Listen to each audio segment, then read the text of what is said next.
Hi everybody, this is Crypto Rich, working with you to get rich with crypto, filling our pockets with crypto profits.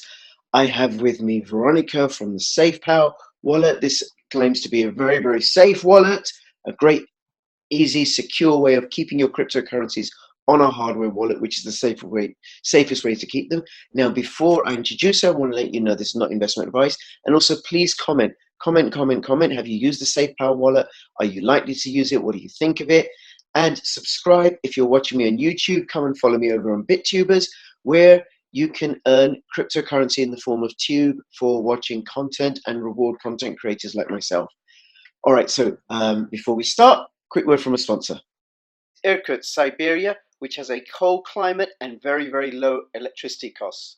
This is where Elevate Group's mining farm is located. Open to US citizens, register on the website, complete KYC, order your miners and have them delivered to the farm. The rigs are checked and maintained by a team of engineers 24 hours a day, 7 days a week, has full security as well. I visited the farm in November 2018. Here you can see the two co-founders, Amir and Gabby. Calculations and profits are posted publicly and receive Bitcoin into your own wallet on a regular basis. Do check it out. Hi Veronica, thank you so much for making yourself available. We are going to be looking at, where have I got it? I've got it here. We're going to be looking at and talking about the SafePal wallet, which is this little device here, which actually I have mine here. You have yours there too. Good. Oh, you've got the Binance. Yeah, it's the Binance logo. Yeah, we made it for Binance. It's limited edition. Yeah, it's my first personal wallet. Yeah, using it. Oh, can I have your private keys? No, I cannot. I'm just checking. All right. Very good. No, do not ever give away your private keys to anybody ever. Good question. What about your 12 seed phrase? Could I have that? This one? Yeah, will you give us the 12 seed phrase for that one as well, please? I'm afraid no. This is the only one I have. The rest of them have all been given out to the VIP guests at Binance. So we don't have any spare parts of it. Yeah. Okay, and you're not going to give out the 12 seed phrase or the private keys. All right, good for you. Sorry. Right. Well, look, what do you do at SafePal? So I used to work in Tencent. I'm not sure whether you have heard of this company. TENCENT, Tencent. It is one of the biggest tech giants located in China. Mm-hmm. It is also the mother of QQ, of WeChat, and of gaming. A lot of games actually are owned by Tencent. So I worked there for nearly 8 years. I was working for the security department, responsible for a financial security product that is serving more than 300 leading financial institutions here. Empowering them with the advanced mass data and AI technology. So I heard of Bitcoin in 2015 when one of my friends sent me the Bitcoin white paper. I have been witnessing the profound changes caused by new technologies like AI, cloud computing. I have doing a lot of research on these topics, and so Bitcoin immediately got my eyes. I was fascinated by the dedicated model of this Bitcoin. And that was the beginning of the story, but I wasn't immediately went into this industry because I just treated it as one of a research topic. But in 2017, when we saw the ICO boom and also the success of CryptoKitties, I and my team started to think about seriously about entering this market and being part of it. So what are we doing right now is we started SafePal earlier last year, 2018, and we aim to provide the most secure and user-friendly cryptocurrency wallet for the masses. So the two key points of the product would be security and user-friendliness. Right. And we are also the first hardware wallet invested by Binance. They invested in us in last October. So that is a basic background of myself, and I am the CEO of SafePal for now running this company. Yeah, that's great. Okay. Well, listen, thank you. And we'll come to your relationship with Binance because I'm curious about that. Sure. Now, what is it about the SafePal wallet that makes it secure, the most secure and the most easy to use? Because, there's Ledger, there's Trezor, there's EliPal, there's KeepKey, there's Bitfee, there's the Arcos wallet. What is it about yours that sets yours apart? Well, it's really a big topic. So what about us starting at security? So talking about security, there are many layers of security when we are talking about a hardware hardware wallet. Firstly, it's about the hardware.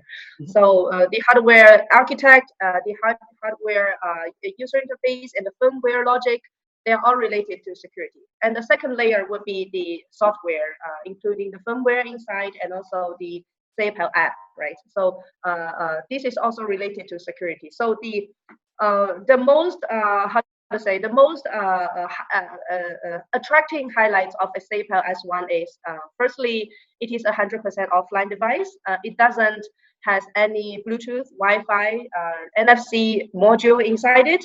So the only way it communicates with the SafeHealth app would be from the encrypted QR code. So this keeps the wallet 100% cold. And secondly, inside the wallet, there is a independent secure element, which is a EAL 5+ level, financial grade level secure element for only the protection of the private key. So there are two chips inside of SafeHealth S1, and first is the secure element, the second one is the processor that is running the basic logic. So this separates the sensitive logic, like signing a transaction or approving a trading pair like this, apart from the other general logic, like this screen display and etc. So this is the second layer of the hardware architect. Around the secure element, there are multiple layers of sensors. So these sensors are responsible for detecting all of the malicious attempts, such as radio frequency attack, voltage attack, and other brutal attacks. So these sensors, once they detect any malicious attempts toward the wallet, it will be initializing the self-erasing mechanism, meaning it will erase all of your wallet data, including the private key inside it. So no third party or no hacker can lay their hands onto your assets. So that is the general architect of the SafeHealth S1 hardware. And the SafeHealth S1 hardware wallet only talks with the SafeHealth app via encrypted QR code. So in this way, there are two advantages. Firstly, if you are using a Bluetooth wallet, the available range of, or how to say, efficient range of a Bluetooth is around 50 meters, right? So for scanning encrypted QR code, it is a short distance, like 10 or 15 centimeters distance, so that no remote attackers can reach your wallet. For example, not even my neighbor can use some special instrument to attack my wallet. It is a very short distance approval. And secondly, it keeps the wallet 100% offline. So that is the advantage of it. As for why it is user-friendly, okay, let me assume that. Let's come to that in a second. The user-friendliness in a second. Yeah. So let me start. You're saying there's three principal features. One is it's completely offline. So so it's not by Wi-Fi, not by mobile, not by NFC, not by Bluetooth. So the information is conveyed by photons in the QR codes. And I don't know of any way where anybody can capture light and then take the information that's been sent by the photons, right? So that makes it completely secure. And like you said, they have to be very close to each other, right? Okay, so then you can't have any sort of third party hacking into the messaging system. And then the other thing you said is that it has an EAL 5+ element in there. Now I want to talk to you a little bit about that, but that's also a very, very secure element. Which means that people, because the private keys are on this, they're never on the mobile app. Means that in the only possible way of hacking it would be if somebody got a hold of my actual wallet and then we're able to get inside. But you're saying that the EAL 5+ is so secure you actually can't do that. Plus you have a third security device that if anybody tries to prise this open or get inside or use voltage attack, electricity or radio frequency, the device would wipe itself clean. That's exactly. Okay. Yes. Very good. Now I want to ask you about EAL. Very good summary. I was listening. I want to ask you about the EAL 5+ device. And just people, I'm just charging it right now, and this is not plugged into a computer, but it's plugged into a plug, an electric socket to charge it. I want to ask you about EAL 5+. So what is EAL 5+? EAL 5+, okay, there are 7 layers of EAL certificate. It is a standard that is used to estimate the security level of a hardware or running operational system. So the higher the number is, the more secure the system would be. So the estimation range includes the hardware device itself and also the running operational system on it. For example, for now, if you are using a credit card or bank cards with a chip inside it, for now, most of the banking cards are using EAL 4 plus or 5 plus standards, which is already a very high standard for normal daily use when you are doing transactions. So our secure element is a EAL 5 plus, which is also an independent financial grade level of security secure element. So this can guarantee that even people are doing sensitive transaction or managing their own crypto assets, the private key is always under a self-custodian status. So that is the basic concept of what this means. Right. Now, EAL, that's independently audited. Like, exactly, yes. This is independently audited by third party, authorized issuance party of this standard. Right. Now, the rest of the code, is that open source or has it been openly audited? Sorry, audited by a third party? It is not open source yet. It is one of our goals, but it is not happening soon. I'm going to explain that a little bit later. As for the second question is, has it been audited? Yes, we have worked with several security teams from the Europe and US. We are still doing the enclosed penetration. So there's not much information to share right now. But another thing we can share is that we work with WalletFail. I'm not sure whether you have heard of it. No. WalletFail is famous for, it is a security team of 3 persons, one from Russia, one from US, and the third one from Germany.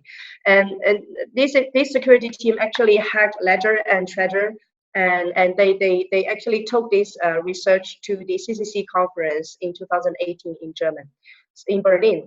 So this is a very famous security team that has a very profound understanding of hardware wallets. And they also did a penetration test for us. And so far, there's no obvious vulnerability found in SafePal S1. So that is one thing we can share. And as the other security projects going on, we are going to disclose more information on this topic. Right. And all that information is available on your website? Yes, of course. Okay. We are still changing the website right now, but you are going to see it soon. Okay, back to open source. So there are a lot of people came to us asking about this topic, why it is not open source yet, and when will it be open source?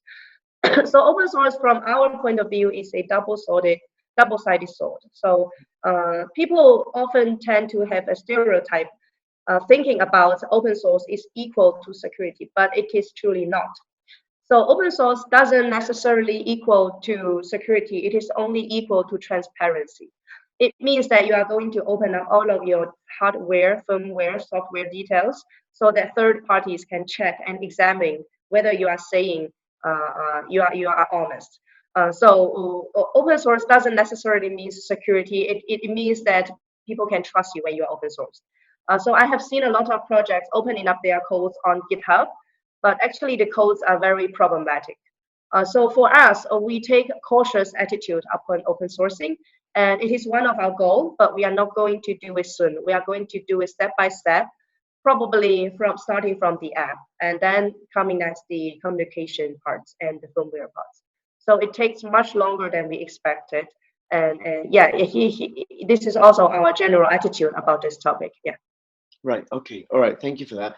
And then the wiping mechanism in the event of a physical attack. Do you want to say anything about how that works or some details about it? Yeah. For example, if I try to open up this device, there's a light sensor, for example, around the secure chip. So when you open it up, you try to access the chip, right? Because that is the core of the device, and the light sensor will detect the lighting condition changes, and it will initiate the self-erasing mechanism. So it's not going to explode. It's not going to like Speed and Furious movie style. It is just going to secretly erase all of the data. Right. So we also have, very interesting, we also have one of our users came to us asking like, oh my God, I just dropped my wallet on the floor. Shall I pick it up? Will it explode? Questions like this, very interesting. It is not going to explode. It's just going to erase all of our data. So after it is erased, you are going to recover your wallet with your seed, the mnemonic phrase of it. Right. Yeah, so your assets are still secure on chain. Right. Okay. Now the seeds, does it use 12 seed? Can it take 18, 24, 15? Yeah, 18, 12, 18, and 24, all of them. Right. Okay. Up to the users. Yeah. Okay. Very good. Very good. And then it's very, very important that people keep the seed phrase, back it up, keep several copies. Do not lose that, because then you lose your assets. All right. Exactly. Now talking of the assets, I imagine, because I haven't opened mine up yet, I haven't used it. It stores Bitcoin, Litecoin, ETH. What else? Okay, so it is a multi-blockchain wallet. It can support various assets on the blockchain. So till now we have integrated Bitcoin, Ethereum, BNB, Ripple, Zcash, Doge, and many more of them. I guess till now we have integrated 9 blockchains, and there will be Polkadot Cosmos adding soon. And also more than 1,500 tokens already. So Right. we are actively adding more. And another difference of SafePal apart from Ledger is Ledger has limitation of the assets. For example, Ledger Nano S can only custodian like 3 assets at a time. And Nano X only for 5, I guess. But for S1, we don't have such kind of limitation. You can manage all of your assets simultaneously at the same time in the one device together. Yeah, so that is another major difference. Yeah, for most of the Ledger users. Yeah. Okay. And then does it allow me to put in the smart contract for an ERC20 token? Let's say there's a new one that your team hasn't got to adding to the wallet yet. Can I add it with putting in the smart contract details? Very good question. So last week we released the new version, so the answer is yes. we added this feature recently, and people asked for it, and we added it. And it is very useful. If you have a new ERC20 token, you can add it by inputting the information needed, like smart contract address. Right. Okay. And if someone's got an older version, how do they update the firmware? Okay, so if you open up the SafePal homepage, there is a page called Upgrade. So on the page Upgrade, the latest firmware will be uploaded to it, and all of the users can download the official firmware and then do a simple upgrade procedure. We have a YouTube tutorial for this. Okay. It is very simple. How would I? A few minutes. Okay. How would I upgrade the firmware? By connecting to a USB port to the computer? Yeah, so the basic concept of upgrading is that you download the file onto your computer, and then you, in the setting of the firmware, you need to enter a special setting. Open up the USB port for data input, and once it enters the upgrade mode, a special mode, then you can see a virtual disk popping out of your computer. And then by dragging the upgrade file into the file holder, you can then upgrade your wallet in 1 or 2 minutes. Okay. Now, isn't there a risk there that of malware transmission through the USB port, that in that period, the wallet, when I'm downloading the firmware from the website, it's no longer offline? Yes, very good question. Firmware security is very important. We have done 2 parts of works on it. Firstly, for the hardware itself, the USB port is only firstly for charging, right? Secondly, normally it is not open for data. So you have to enter the special design upgrade mode so that you can activate the USB port. It can write the data into it. So secondly, what happens if your computer is compromised, like there is malware running inside it and then infected the firmware? So when the firmware is loading into the device, firstly, there will be pre-upgrade authentication. So we have a special signature in each firmware. Once there is anything changes did to the firmware, the authentication will fail. And also, we don't allow downgrade firmware. There's only upgrade. So hackers cannot attack the vulnerabilities in the old versions by downgrading the firmware. This is second part. And also there's a very, very important feature of the SafePal S1. That is, we have a feature called security suffix. The suffix means that, okay, I'm not sure whether you can see it. Okay, I'm using Harry slash 1R8. So this 1R8 is actually a security feature called suffix. This suffix means that it is generated by your own mnemonic phrase together with the device SF. So if the firmware has been changed and compromised, the security suffix would be a different one. Right. So if I created my own wallet, I have my Harry slash 1R8, it will be 1R8 forever for the rest of my life. So once you find that this suffix is changed, you know that there's something wrong about the wallet, either by someone changing your mnemonic phrase secretly, for example, resetting a new wallet, or either by some problematic codes running on it. So there are external, middle, and also internal level of security considerations when it comes to firmware security. Yeah, so this is indeed a very important threshold for protecting the wallet. Right. Okay. All right. Thank you for that. And then I think the other security precaution that people need to be mindful of is to make sure that they're going to the correct website. Don't go to a phishing website. Yeah, and it is your website. SafePal.io, SafePal.io actually. There you go. And the website is SafePal.io. And QR code here. There's a QR code. Very good. That will make sure you go to the right website. Thank you.